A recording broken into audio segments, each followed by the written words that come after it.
Hello and welcome to Jackson's Job. Today we are going to go over a really old-fashioned pie called buttermilk pie. There are so many ways to make it, but it is very easy to do, whichever way you go about it. First, let's talk about added ingredients. Nutmeg, vanilla, and lemon were all way too expensive, and this was a desperation pie. Desperation pies were made during a time where there wasn't a lot of money or extras. Most people couldn't afford lemons, nutmeg, a vanilla bean pod, or even real pure vanilla extract. They used what they had on hand. Well, oftentimes they didn't add anything extra at all. They just used buttermilk, sugar, eggs, and a little bit of salt, and that was it. And that makes a really pleasant pie. However, as time went on and they had a little more to spend, they would put in brown sugar, honey, molasses, even sorghum.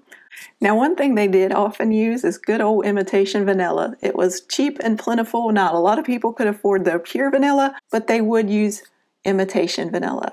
Today we're going to keep it simple and use just a little bit of vanilla and some brown sugar so you could see what it was supposed to taste like. And then we'll give you some tips and tricks on how to change it up and make it your own. One thing you cannot substitute in this recipe is buttermilk. Buttermilk is essential to this pie. You can try to substitute it, but this is what you're going to end up with. A grainy, split, curdled mess that is going to be soggy. It's not a pleasant thing to do. I have tried every single type of milk there was, from fat-free to whole milk. It still didn't work. Now, the cream and the vinegar sometimes worked, but it wasn't the same texture, and the complexity of flavor just wasn't there. Trying to make a buttermilk pie without buttermilk is like trying to make a steak dinner without steak. Just don't do it. Instead, look up a good egg custard and use regular milk for that. Please preheat your oven to 350 degrees Fahrenheit or 180 degrees Celsius. We want to bake at a moderate temperature so all that excess sugar will rise, caramelize, and create a crispy layer on top. Okay, let's get started. The first thing you're going to need is a 9-inch or 23 centimeter unbaked pie shell. I like to dock the pie, but not everybody likes to dock pies where you're putting in really wet fillings, and that's because the mixture could seep under the pie as it bakes. I will leave that up to you. For this recipe, we are going to blind bake it. Some people say you don't have to, but when we tried to make this pie without blind baking, the crust was very soggy at the bottom. After you have docked the pie, you are going to cover it with aluminum foil or parchment, and then you're going to fill it with some weights. You can use pie weights, rice, beans, flour, even sugar. You then want to bake this 15 to 20 minutes. Now, because we have blind baked this pie, you want to protect the edges. I just reuse that aluminum foil and tear out the center, and then I carefully wrap the pie. Now, you don't want to do this while the pie is still hot. Let it sit for a good 10 minutes before you try to wrap it. This will allow the steam to evaporate so your pie shell doesn't collapse, and it also protects you from burns.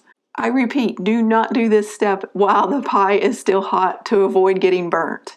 Now we are going to go on to the ingredients. Hopefully you noticed that some of this stuff was melted and at room temperature. If not, this is the time you're going to have to melt your butter, let it cool slightly to room temperature. Our first step is to mix all our dry ingredients. Now let's talk about sugar and butter. There's a good old saying, the further south you go, the more butter and sugar you use in this pie. Now you can use up to 2 whopping cups of sugar for this pie, but I find it way too sweet. I personally like as little as a half a cup of sugar, but the problem with that is you don't get that really pretty crust on top. So you really have to find a balance between too sweet and a nice little crust on top. To do that, you're going to have a minimum amount of sugar.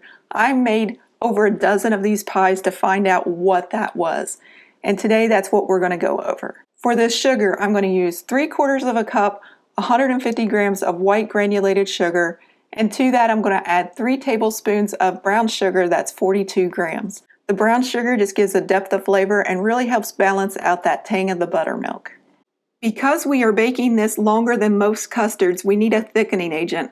We're going to use 3 tablespoons of flour or 28 grams. You need this because we cook the custard much longer than a traditional custard. Without it, it will be a runny pie.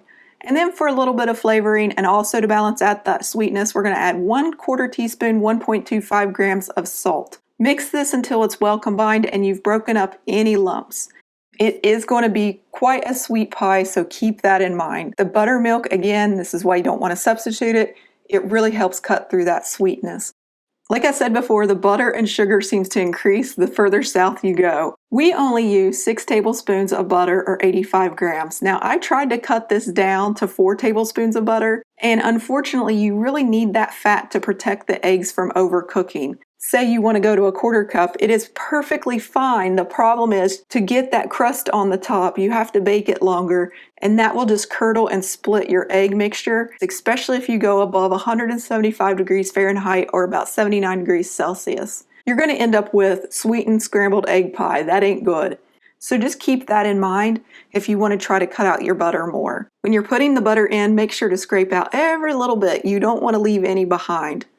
Butter is expensive these days, you guys. Kind of funny because this is a desperation pie and I feel like I can't even afford to make this thing anymore. After you have it well combined, fill the sides of the bowl and make sure it doesn't feel hot to the touch. If it does, just let it sit a few minutes before you add in those eggs. We need 3 large eggs or 150 grams. We don't really want to beat this in. We just want to stir it in with our whisk until it's well combined. You don't want to create a lot of air in this batter because it will lead to a very sunken pie in the end. We're going to go ahead and add in a little bit of vanilla. 1/2 teaspoon or 2.5 milliliters. If you want to add some lemon and see what it tastes like, I recommend starting at a tablespoon, 15 milliliters, and going up from there. Or you could even cut up a whole lemon, use all the juice and all the zest, and get yourself like a lemon buttermilk pie. It's really delicious.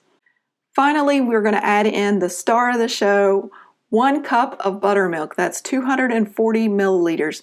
If you can get the full fat kind, that is going to be wonderful.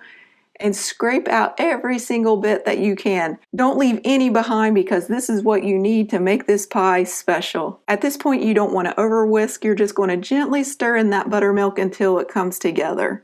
It will be a very thin batter. You're going to pour this into your pie shell and it goes pretty close to the top. Some of the cheaper pie shells you can buy today don't hold a lot, so you might have a little bit extra. If you do, you can bake it in a ramekin along with the pie. You want to bake it anywhere from 40 to 60 minutes. Now, the reason why there's such a big gap of time is because everybody's room temperature is a little bit different.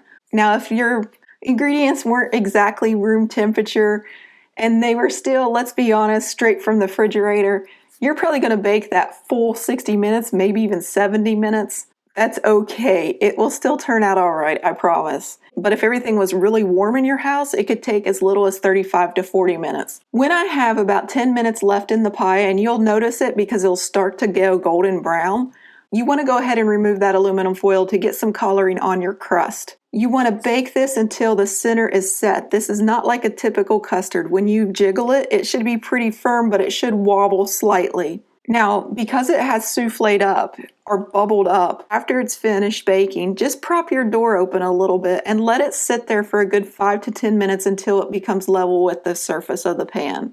Then you're going to bring it out onto a wire rack and let it finish cooling completely. Do not slice into this pie right away. It has to finish setting. It will finish setting as it cools down slowly.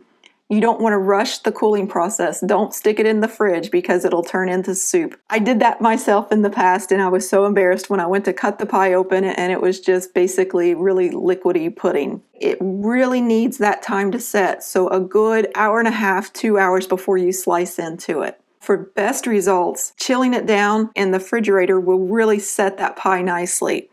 Look how lovely this crust is, you guys. Let's try to cut into this. As you know, it's always impossible to bring out that first slice of pie. It almost always breaks. Let's see what happens today. Hey, that's not too bad, is it? That looks pretty good.